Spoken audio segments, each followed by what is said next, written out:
જય શ્રી કૃષ્ણ મિત્રો. ધોરણ 10 ગુજરાતી બોર્ડની પરીક્ષાનું પેપર તારીખ 27/2/2025 ને ગુરુવાર ખૂબ જ પેપર સહેલું નીકળેલું. જે વર્ષ દરમિયાન જેટલા રાઉન્ડની પરીક્ષા લેવામાં આવી લગભગ મોટાભાગના પ્રશ્નો 90% એમાંથી જ પૂછવામાં આવેલા છે અને લગભગ મોટાભાગના પ્રશ્નો પાઠ્યપુસ્તક આધારિત જ હતા. વિભાગ એ ગદ્ય વિભાગ. નીચેના જોડકા યોગ્ય રીતે જોડીને ફરીથી લખો. પ્રશ્ન નંબર 1 થી 4 ને 4 ગુણ. પહેલો પ્રશ્ન, હા બેટા ચાલ બહુ મોડું થઈ ગયું. આ પાત્ર વિનુકાકા બોલે છે. બોડીને તાં વળી કાહકી કેવી, જીવલો બોલે છે. આપણી બબલીની જ પગલી જાણે, ડુંગરની પત્ની બોલે છે. બાપ ઢેલ તે આજ જીવતરના દાન દીધા છે, આંબા પટેલ બોલે છે. મિત્ર, ખૂબ જ સહેલું જોડકું છે. 4 4 જવાબ સહેલા છે. ત્યાર પછીનો પ્રશ્ન બ, નીચે આપેલા વિકલ્પમાંથી યોગ્ય વિકલ્પ પસંદ કરીને ખાલી જગ્યા પૂરો. પ્રશ્ન નંબર 5 થી 8 ને 4 ગુણ. મિત્રો, ખાલી જગ્યા પણ સાવ સહેલી ટેક્સ્ટબુક આધારિત પૂછેલી છે. ભૂલી ગયા પછી ખાલી જગ્યા કૃતિ મૂળ સંગ્રહમાંથી લેવામાં આવી છે. ત્રીજો પુરુષ જવાબ આવશે મિત્રો. છઠ્ઠી ખાલી જગ્યા છત્રી કૃતિ ભૂલકણાપણામાંથી ખાલી જગ્યા નિષ્પન્ન થઈ છે. નિર્દોષ હાસ્ય જવાબ આવશે મિત્રો. સાતમી ખાલી જગ્યા વટપત્રમાં સૂતેલા ભગવાનના મોઢા પર ખાલી જગ્યા હાસ્ય હતું. ભુવન મોહન જવાબ આવશે મિત્રો. આઠમી ખાલી જગ્યા ડાંગવનોને કૃતિમાં લેખકે કવિ ખાલી જગ્યાને યાદ કરે છે. રાજેન્દ્ર શુક્લ આવશે જવાબ મિત્રો.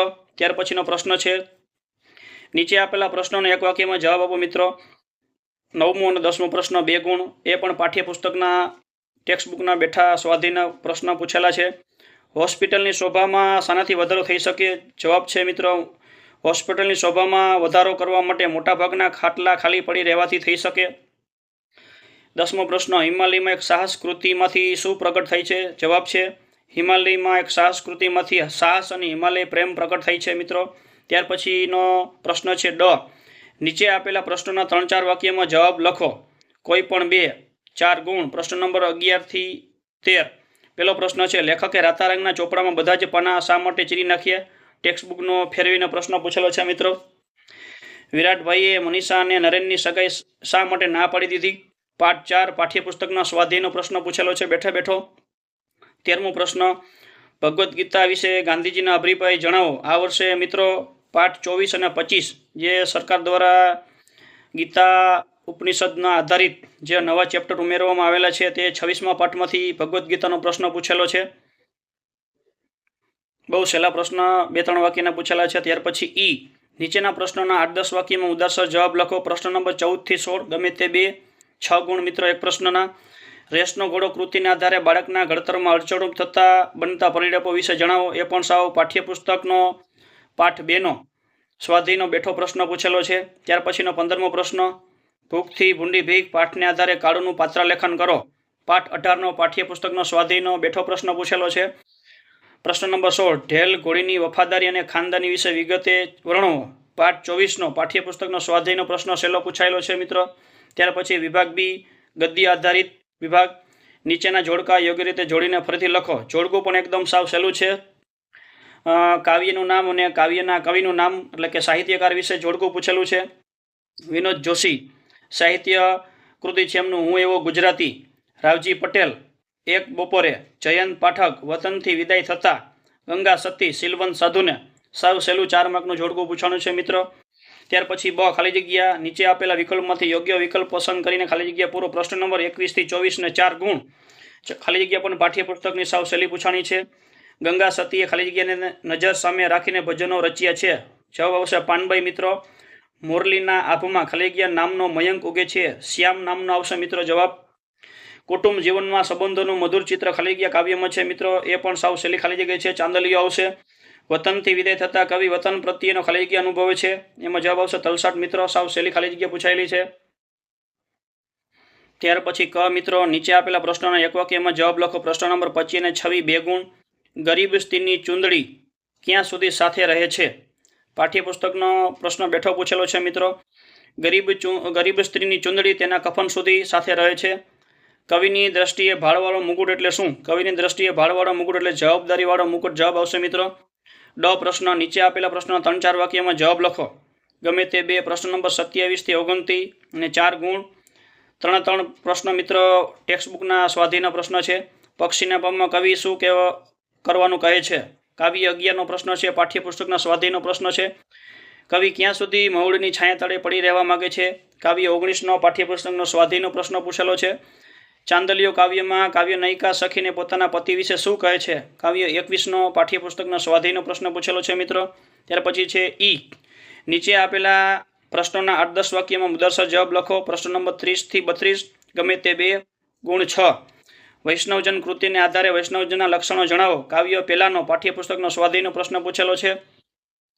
દીકરી કાવ્યને આધારે દીકરીનો ઉછેર કેવી રીતે થવો જોઈએ તે તમારા શબ્દોમાં લખો. કાવ્ય 5નો પાઠ્યપુસ્તકનો પ્રશ્ન સ્વાધ્યાયનો પૂછેલો છે. બોલીએ ના કાંઈ કાવ્યમાં કવિ માણસને શો જીવનબોધ આપે છે? કાવ્ય 15નો પાઠ્યપુસ્તકનો સ્વાધ્યાયનો પ્રશ્ન પૂછેલો છે મિત્રો. બહુ સહેલા પ્રશ્ન પૂછાયેલા છે. ત્યાર પછી વિભાગ સી વ્યાકરણ વિભાગ. આપેલા વિકલ્પમાંથી સાચો વિકલ્પ પસંદ કરીને જવાબ લખો.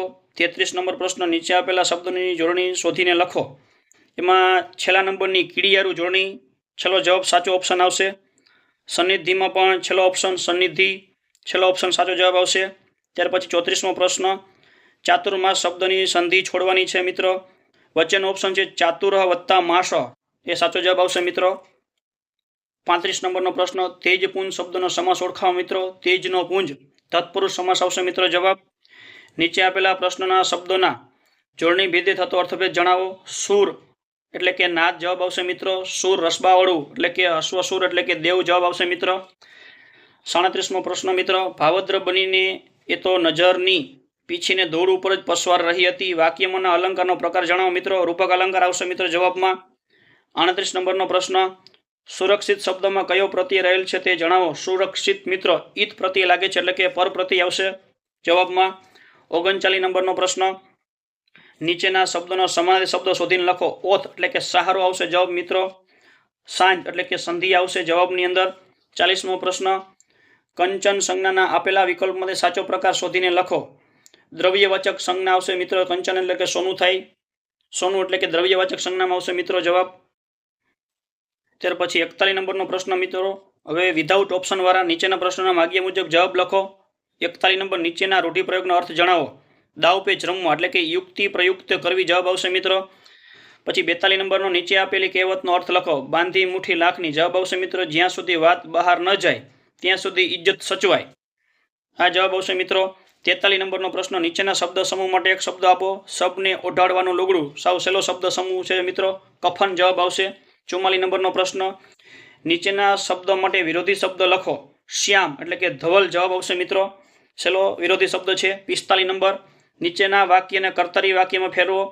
જશોદા મૈયાથી કૃષ્ણ કુંવરને શણગારાયા. આ રીતે વાક્ય કર્તરીમાં ફરશે મિત્રો. જશોદા મૈયા એ કૃષ્ણ કુંવરને શણગાર્યા એવો જવાબ આવશે મિત્રો. 46 નંબરનો પ્રશ્ન નીચેના તળપદા શબ્દનું શિષ્ટ રૂપ લખો. ખોભણ એટલે ગુફા આવો જવાબ આવશે મિત્રો. 47 નંબરનો પ્રશ્ન નીચેના વાક્યમાંથી વિશેષણ શોધી તેનો પ્રકાર જણાવો. તીર્થ થોડા ડગલા આગળ ચાલ્યો. થોડા એટલે કે અનિશ્ચિત સંખ્યાવાચક વિશેષણ લખેલું હશે તો સાચું પડશે અને સંખ્યાવાચક વિશેષણ લખેલું હશે તો પણ મિત્રો જવાબ સાચો પડશે. બેમાંથી કોઈ પણ એક લખેલું હશે પણ સાચો પડશે. અનિશ્ચિત છે એ સંખ્યાવાચકનો વિશેષણનો પેટા પ્રકાર છે. 48 નંબરનો પ્રશ્ન નીચેના વાક્યમાંથી ક્રિયા વિશેષણ શોધી તેનો પ્રકાર જણાવો. તે ઘેર કદી ન જઈએ કંચન વર્ષે મેં એમાંથી કદી કદી એટલે કે સમયવાચક ક્રિયા વિશેષણ જવાબ આવશે મિત્રો. ત્યાર પછી 49 નંબરનો પ્રશ્ન સૌંદર્ય શબ્દના ધ્વનિ ઘટકો એટલે કે સૌન વ્યંજન છૂટા પાડો. સ વત્તા અ માથે મીંડું વત્તા દ વત્તા અ વત્તા ર વત્તા ય વત્તા અ આ રીતની સંધિ ધ્વનિ શ્રેણી છૂટી પડશે. ત્યાર પછી બીજી રીતે પણ આ રીતે છૂટી પાડી શકાય. સ વત્તા ઔ વત્તા ન વત્તા દ વત્તા અ વત્તા ર વત્તા ય વત્તા અ આ રીતે બેમાંથી કોઈ પણ રીતે ધ્વનિ શ્રેણી છૂટી પાડી હશે તો જવાબ સાચો પડશે. ત્યાર પછી 50 નંબરનો પ્રશ્ન નીચેના વાક્યનું પ્રેરક વાક્યમાં રૂપાંતર કરો. આપણે પ્રેમ શૌર્યનું ગીત ગાઈએ. આપણે પ્રેમ શૌર્યનું ગીત ગૌડાવીએ આ રીતે જવાબ આવશે મિત્રો. ત્યાર પછી 51 નંબરનો પ્રશ્ન છે નીચેની પંક્તિનો છંદ ઓળખાવો. ભણતા પંડિત નીપજે લખતા લહિયો થાય. ચાર ચાર ગૌ ચાલતા લાંબો પંથ કપાય. સરસ મજાનો છંદ પૂછાણો છે. વર્ષ દરમિયાન જે આપણે રાઉન્ડની અંદર છંદ પૂછવામાં આવેલા હતા અને જે પાકી બુકની અંદર લખાવેલો હતો એ છંદ બેઠો પૂછાણો છે. એટલે કે દોહરો છંદ આવશે. 4 ચરણ બંધારણ આવશે. પહેલા અને ત્રીજા ચરણમાં 13 માત્રાઓ, બીજા અને ચોથા ચરણમાં 11 માત્રાઓ, ટોટલ 24 માત્રાઓ થશે મિત્રો। આ રીતનો જવાબ આવશે દોહરો છંદ। 52 નંબરનો પ્રશ્ન, યમન સ ભલગા કયા છંદનું બંધારણ છે? શિખરી છંદ છે મિત્રો, 17 અક્ષરવાળો, સાવ સહેલો છંદ છે। ત્યાર પછી છે વિભાગ ડી, લેખન વિભાગ। નીચે આપેલી પંક્તિઓનો આશરે 15 વાક્યમાં અર્થ વિસ્તાર કરો। 2 માંથી કોઈ પણ એક, 4 ગુણ। 3 વાના ઉજને મળીએ આયુ મસ્તકને હાથ, ચા ચોથું નહીં માગું બહુ દઈ દીધું નાથ। આ પાઠ્યપુસ્તકમાં ટેક્સ્ટબુકની અંદર સ્વાધ્યાયમાં જે વિચાર વિસ્તાર છે એ પૂછાયેલો છે। સમયના વેર વેરથી ટળે ના પાપ, પાપથી ઔષધ સર્વ દુઃખનું મૈત્રી ભાવ સનાતન। આ 6ઠા 7માની અંદર મિત્રો વિચાર વિસ્તાર આવતો એ પૂછાયેલો છે। ત્યાર પછી 54 નંબરનો પ્રશ્ન, અતિવૃષ્ટિને કારણે સર્જાયેલી તારાજી અને જાનહાનિનો અહેવાલ આશરે 100 શબ્દમાં લખો, 4 ગુણ મિત્રો। એ પણ સાવ સહેલો અહેવાલ પૂછાયેલો છે મિત્રો। ત્યાર પછીનો પ્રશ્ન મિત્રો, નીચે આપેલા ગદ્યખંડનો આશરે 3જા ભાગમાં સંક્ષેપ કરીને યોગ્ય શીર્ષક આપો। સંક્ષેપીકરણ પણ મિત્રો હાવ સહેલો પૂછાણો છે। એનું શીર્ષક બનશે પુરુષાર્થ એ જ પ્રારબ્ધ, આવું શીર્ષક બની શકે મિત્રો। એ પણ સાવ સહેલું છે। ત્યાર પછી 56 નંબરનો પ્રશ્ન, ગમે તે એક વિષય પર આપેલા મુદ્દાને આધારે 250 શબ્દોમાં નિબંધ લખો। માતૃભાષાનું મહત્વ, નારી તું નારાયણી, વૃક્ષો ઉગાડો, પર્યાવરણ બચાવો। આ પણ આપણે પાકી બુકની અંદર નિબંધ લખાવેલા એમાંથી 3 પૂછાયેલા છે મિત્રો। અને સરસ મજાના 4 થી 5 પેજ ભરેલા હશે। દરેક પેજ ઉપર સરસ મજાની નિબંધને લગતી કાવ્ય પંક્તિ લખેલી હશે। તો મિત્રો 7, 7.5 સુધી માર્ક્સ તમને આ નિબંધની અંદર મળી શકે। તો ગુજરાતી ભાષાનું ધોરણ 10નું ગુજરાતી માધ્યમનું પેપર ખૂબ જ સહેલું અને સરળ પૂછાણું છે, પાઠ્યપુસ્તક આધારિત। તો આ બધાને શુભકામના કે સારા માર્ક્સ આવે એવી શુભકામના મિત્રો। અહીંયા આપણે પેપર પૂર્ણ કરીએ છીએ। આ વિડીયો બધાને પેપર સોલ્વ માટે આગળ લાઇક, શેર અને સબસ્ક્રાઈબ કરજો, એટલે બીજા સુધી આ માહિતી પહોંચી શકે। જય શ્રી કૃષ્ણ મિત્રો।